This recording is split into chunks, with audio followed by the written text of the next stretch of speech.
give it up for Sam Dingman.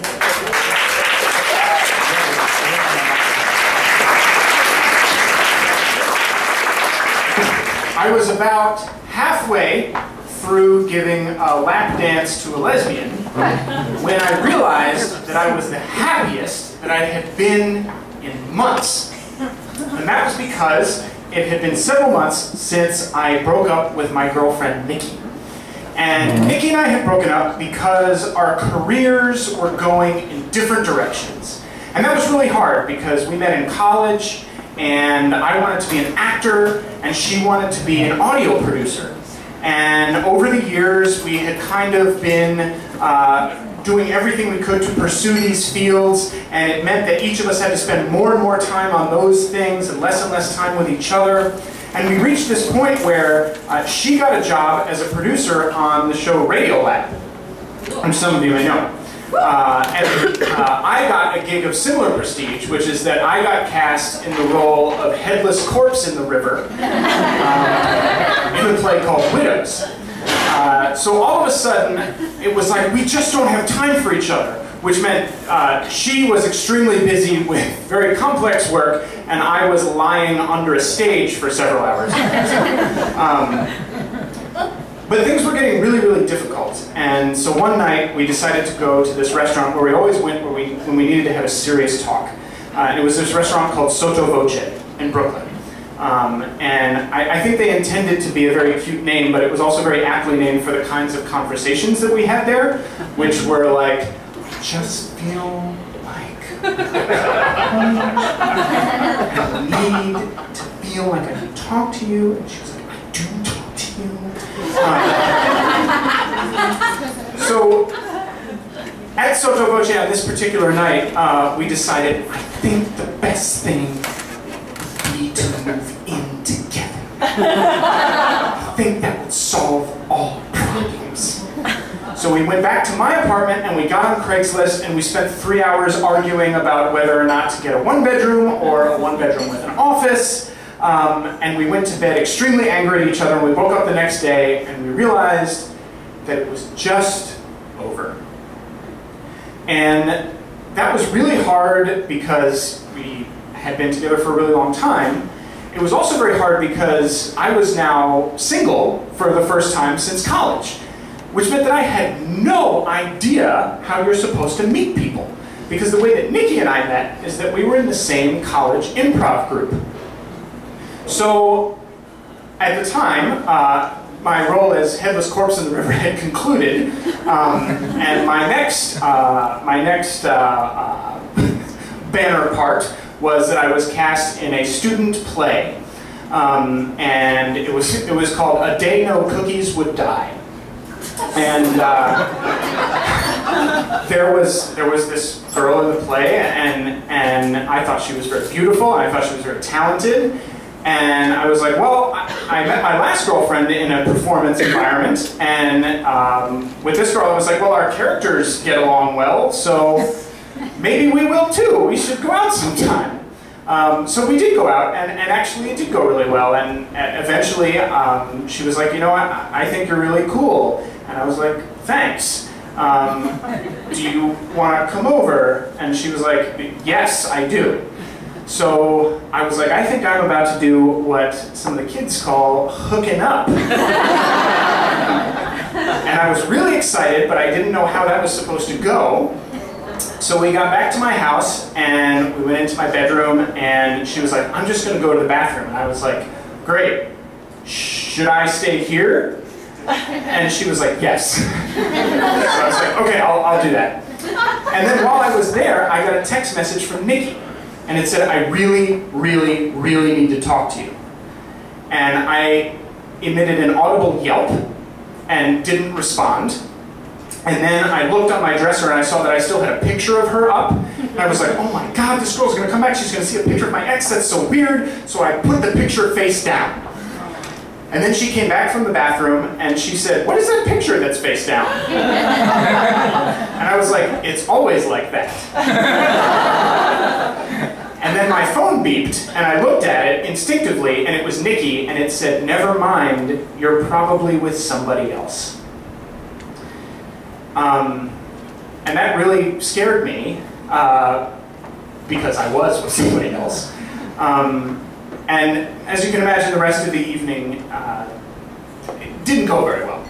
And the next day, I was like, we should go get a cup of coffee. And she was like, okay.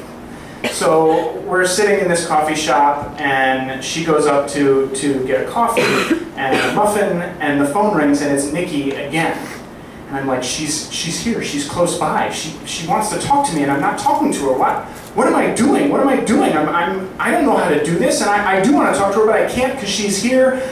And I just froze, and I thought, maybe she's near this coffee shop. She knew that I was with somebody else. She must be near the coffee shop. So I went up to the window and I looked out the window, which meant that the girl who I had spent the night with came back and found me with my nose pressed up against the window.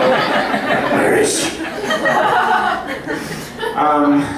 So that relationship did not last a whole lot longer. And then I thought, you know what? That was just my first try. I'm going to make a second try. And so my second try was that I decided to call this girl who I had been in acting class with 5 years ago, because I thought, it's going pretty well with the girls in the acting kind of space. Maybe I should try to stick with that. So I called her and I said, like, hey, do you still live in New York? And she was like, yes. And I was like, I do too. We should hang out. And she was like, okay. So she was like, well, I'm having a birthday party. Do you want to come to my birthday party? And I said, yes, of course I do. Where is it? And she said, it's at Lucky Chang's. Now, I don't know if any of you guys ever went to Lucky Chang's. It's unfortunately no longer there. But Lucky Chang's was a drag bar, and it was really, really cool. But it was also really, really intense. And so I showed up there at this birthday party, and I didn't know any of her friends. And they were all sitting there, and they all knew her really well because they had spent the past 5 years hanging out with her. And so I was like, I really want to impress her. I really want her to think I'm cool. I don't know what to do. So one of the many great things about Lucky Chang's is that they serve vodka by the bowl. So I ordered one of those. And they said, oh, great, for the table, right? And I was like, no, do you guys want one too? Because I'm going to have this one. And I drank it really, really, really fast. And then the hostess of the evening said, we are now going to have a drag show, and I need a volunteer from the audience. So I was like, me! So they said, come up here. And I was like, I'm on my way. So I got up there, and they said, this lady's name is Lisa. She is a lesbian, and it is your job to make her straight by dancing. So I was like, I can do that! So I tried, and I don't think I succeeded in making her straight. But I did succeed in making all of this girl, Fiona, who was my friend from acting class's friends, laugh. And I thought, okay, I'm in, this is great, they all like me now, I'm getting it right this time. So I go back to the table and they were like, that was crazy, and I was like, I know. And they said, we're gonna go to this bar called Fat Black Pussycat, do you want to come with us? And I was like, of course I do. So we go to Fat Black Pussycat and we get in, and it's really crowded in the front. And I'm like, no problem, I've been here before. There's a secret room in the back. Let me just go back there, scope out a table. So I go running into the back, and I go through this curtain, and there is Nikki sitting at a table by herself.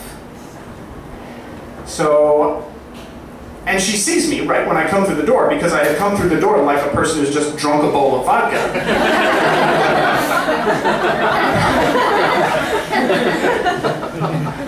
Although ironically, I was instantly sober when I saw her. So I go over and I sat down and I said, hi, what are you doing here? And she was like, I'm actually on a date. And at that moment, what in my memory is just a human beard came over. And he was like, what's up, man? And I was like, hi. And he was like, do you guys know each other? And Nikki and I kind of looked at each other and said, yeah. in this way where we didn't have to give any details. It was pretty clear how we knew each other. And I stood up and I said, "Hope you guys had a really good time." And then I ran back through the curtain, and Fiona was like, "Did you find a table?" And I was like, "No!" And I was weeping like I have never wept. And I just walked out the front door, Fat Black Pussycat, and there happened to be a cab sitting there that these people had just gotten out of, and I was like, "Excuse me!" I dove into the back seat of the taxi, and I asked him to take me back to my apartment, and when I got there, I called Nikki 8 times, and finally she picked up the phone, and I said, "I just really feel like we need to talk," and she was like, "I feel like we need to talk too." And the next week, we decided that we should get back together, and we should give things another try. And that was a terrible idea, because it just got worse from there. But in that moment, we weren't ready to stop pretending yet. Thank you.